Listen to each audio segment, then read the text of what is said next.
Hi, I'm Jamie Carragher, the former Liverpool and England defender, now Sky Sports pundit, and this is Unpacked. How much match analysis do you do prior to going on air? The match analysis I do before going on air, I think, will depend on the show.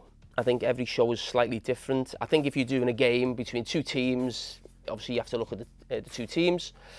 I'll be aware of what they've done over the last couple of weeks. I'll get a stat pack. I'll have watched all the other shows that show the football as well. And I might analyse a certain player I'm going to keep an eye out on in the game.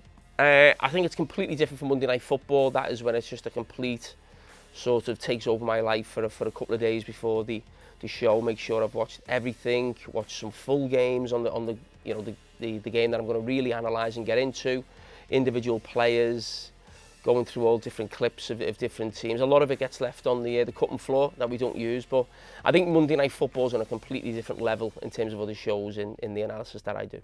How many football games do you watch per week? I watch a lot of football, a lot of it not just for the analysis or for my job at Sky. A lot of it would just be through, enjoyment as well, big games when you want to watch it.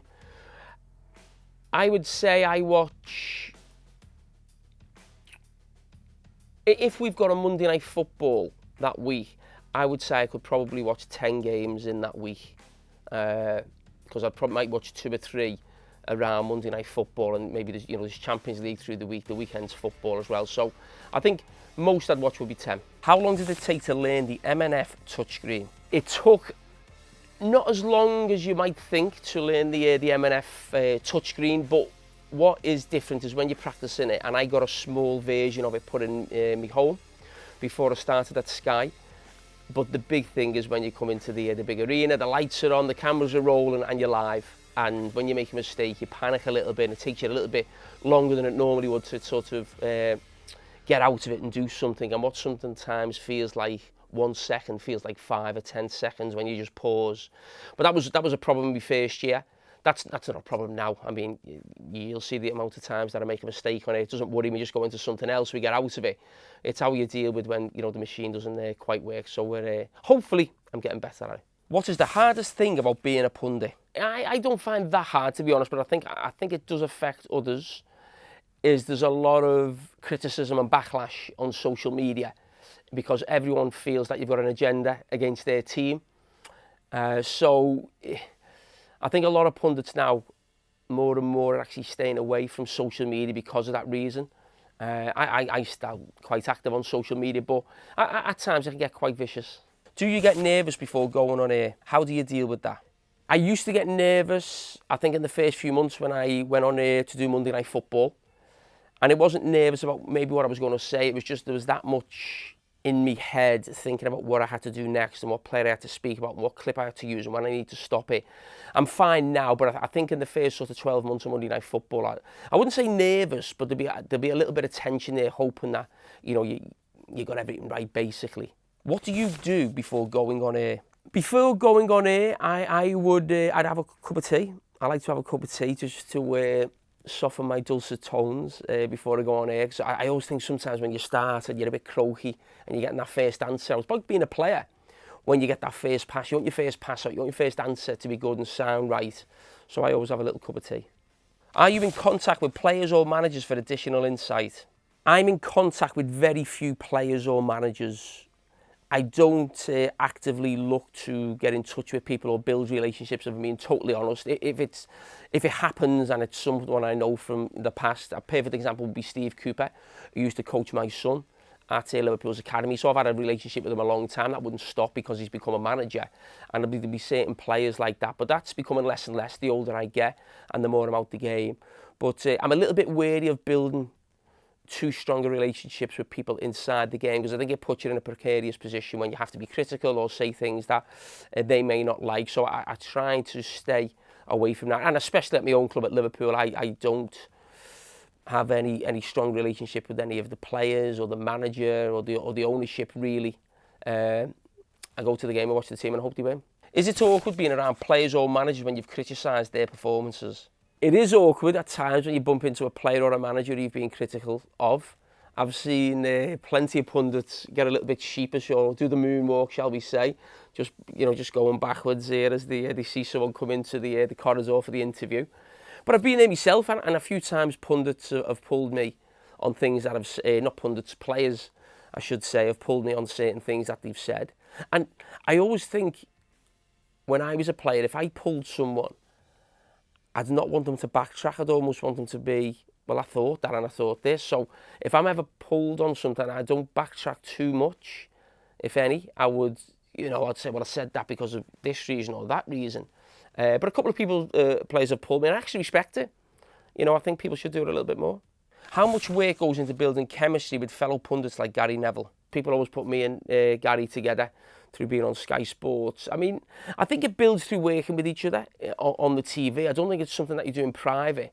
I don't think it's a case of, right, okay, we need to build some chemistry, we need to think of this or manufacture things, or what I call rehearsed banter. There's nothing worse than rehearsed banter. Some things come at one line or someone says something, you challenge someone's opinion. But no, I think it comes from working together. I think when you've got the same team week in, week out, I think that helps to build relationships. Do you prefer commentating in a stadium or analysing games in the studio? For me, the number one thing I do is Monday Night Football and analysing in that amazing studio that we've got. That is my most favourite thing I do. And I do a lot of roles as an analyst or a pundit. And Monday night will always come out on top. Would I rather be commentating or in the Super Sunday studio for a big game? I'd say commentating. And a lot of people don't like commentary. And I go back to what I said before about there's a lot of backlash on social media about co-commentators and being against the teams that are playing or being biased for the teams that are playing. But it doesn't bother me that much. But you feel part of the game. You feel the atmosphere, the energy, and when a big goal goes in or a late goal goes in and the stadium erupts, you feel part of it in your commentary. Your voice has got to go up. You've got to be excited, and I thoroughly enjoy that. How do you avoid talking over your fellow commentators or pundits? Listen, it's not great when you talk over someone with punditry or commentary-wise. If they're going on for a very long time and you think they're talking waffle, I think you've got to get in. You've just got to jump over them. So that happens a lot with Gary Neville. I think sometimes when you've got a strong point to make and you're trying to create a debate, you don't want to speak over someone. But if there's a pause or just a slight pause, you've got to jump in. You've got to be in if you've got a really strong point to make. I think when you're commentating, sometimes I do talk over the commentator a little bit, maybe more than most. Because I feel like when I'm watching, I've got things to say. But what you've got to remember is you're both watching the game. And now and again, you can have a little bit of eye contact. And again, with a commentator, if you've got something to say, you've just got to wait for that little pause and you've got to get in. Because if you don't get in quick enough, they'll be off again. And again, that works at chemistry. Some commentators, like Martin Tyler in the past, would be very focused on the game, wouldn't really look at you too much. You'd have to get in quickly. Other commentators, they'll speak and they'll look at you and make eye contact as if to say, go on, get involved. So you've got to know who you're working. I mean, that's the same with pundits as well. Everyone's got their own style and way of doing things, so you've got to adapt to that as well. Do you know what your fellow pundits are going to say in their analysis? Do they ever say the exact same thing you were about to say? I mean, a lot of the time you would know what a pundit was going to say analysis-wise at half-time, because it might be building it through the first half, or you might be talking about it. Certainly on Monday Night Football, I know what his piece is, what he's working on. We do a rehearsal before the game. So I'll be aware of that, but the key is, when you're doing a rehearsal for Monday Night Football, don't give to certainly Gary Neville what you're going to say about his analysis, because then he'll react to that and he might change something. So I think I've got something I can get him on. I'll let that breathe in the rehearsal, and we wait for when the cameras are really rolling. But the worst thing as a pundit is when you're quite passionate about something in the first half of a game, you're watching it, and then you go to half time and the host goes to the other guy next to you and he says exactly what you've just said, and he stole what you've seen all half, and you're just left with nowhere to go with the next question. So that happens quite a lot. So I've learned that as well. If I've got strong points when the game's going on, to keep my mouth shut sometimes and keep it to myself. Are some teams more difficult to analyse than others? Yeah, there are teams who are more difficult to analyse than others, in that they'll change formations every game. They might do something completely different that you're not expecting. So you go into games not quite sure what you're going to get. Certain teams, you know what you're going to get. So that can make it a little bit more difficult going into the game. But a lot of time you're analysing what's happened in this game, not what's gone before. You can back-reference the fact that they did something different. But, you know, at the end of the day, you're analysing the game that you're there to watch.